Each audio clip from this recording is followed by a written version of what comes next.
We begin in Bangladesh's capital, Dhaka, from where we're joined by Prapti Taposhi, a student at Jahangarnagar University. Thank you so much for being part of the stream today, Prapti. You've been joining the protests. I believe you just came home from one.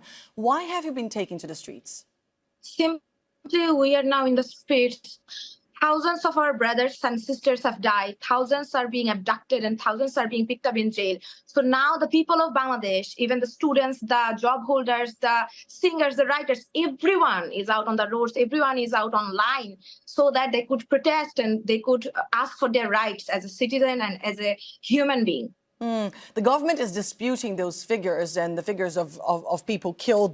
But I have heard from students in Bangladesh saying that the country has been transformed, that it felt like a war zone. Did you feel the same? And what is the situation like now?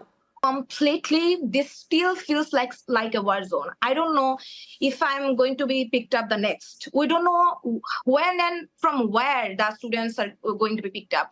We know still there are no freedom of expression. We cannot even move to the streets. Students are being abducted and being picked up from their home in plain clothes. The police and the detective branch of Bangladesh have been picking up students, student leaders. Our one coordinator, Arif Suhel, he's been given false case and false accusations. So we are watching mass arrest from the roads. The students are simply on the roads and the police are arresting them. Right now, I just heard a news from Rangpur that a lot of protesters have been picked up by the police just because they were doing a wall art, they were doing a road art. So this is simply a war zone. I don't know if you don't call this a war zone. We are not living now in a war. Then how a war should look like. The UN has actually called on an independent investigation on the government's response to these protests. Do you believe that the international community should do something to help Bangladesh, or is that a situation that should be sorted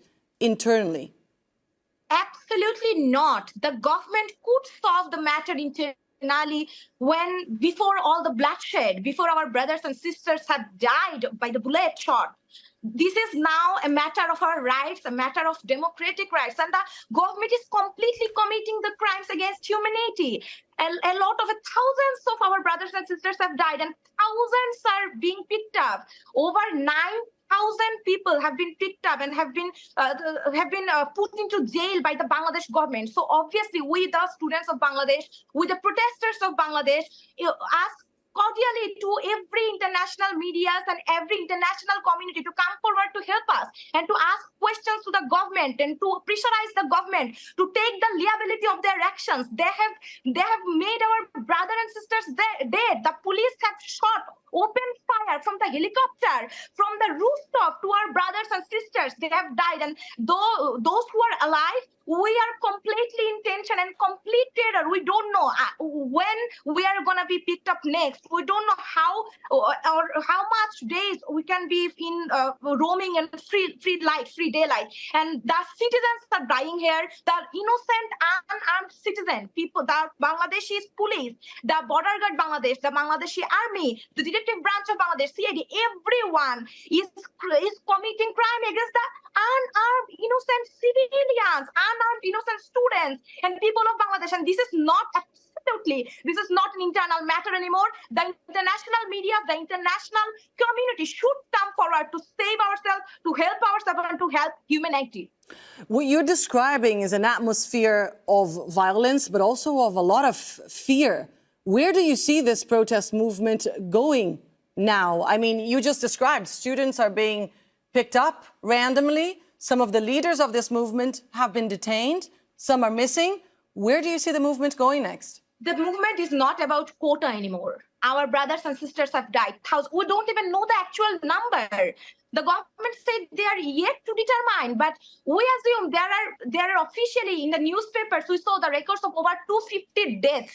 And you know, the children could not even help themselves from the brutality of the Bangladeshi police and Bangladeshi government. 4 years old, 6 years old, 11 years old students and children have died. 14 and 16 years old children have died. And even the Bangladeshi government, the Bangladeshi court have put the minor children in handcuffs. They're handcuffed and they are put into jail, not even in the children's juvenile court. They are giving the actual court to the minor children. And we think this is not about quota at about quota anymore. These are the protests are about our democratic rights. The protests are about rights for as a human being, for the humanity. And the movement has started as a young-led movement, as a student-led movement, but it has become a mass uprising of the whole people of Bangladesh. Many movement leaders have been picked up, and you already know that many are in detention, many are being held up, many are given false cases, just I have said previously. But we all believe us, we all are leaders now, we all are coordinators now, and we will continue our fight till this fascist regime, till this autocratic regime is down, till this autocracy is down, and till our demands have met. Prapti, thank you so much for joining us here on the stream today. We have been speaking to people in Bangladesh for the show for a few days now and managed to collect some testimonies. The vast majority of the people we spoke to asked to remain anonymous for fear of what could happen to them or to their family. And that in itself speaks volumes about the state of the country right now. What's going on? What's happening where you are?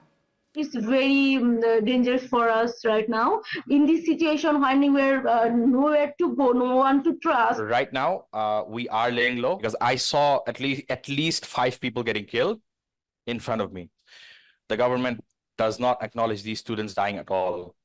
I'm afraid, but I'm not afraid for myself, but for my family. The police is shooting our students directly. They just attacked us. We were marching. I saw police firing and throwing tear shell.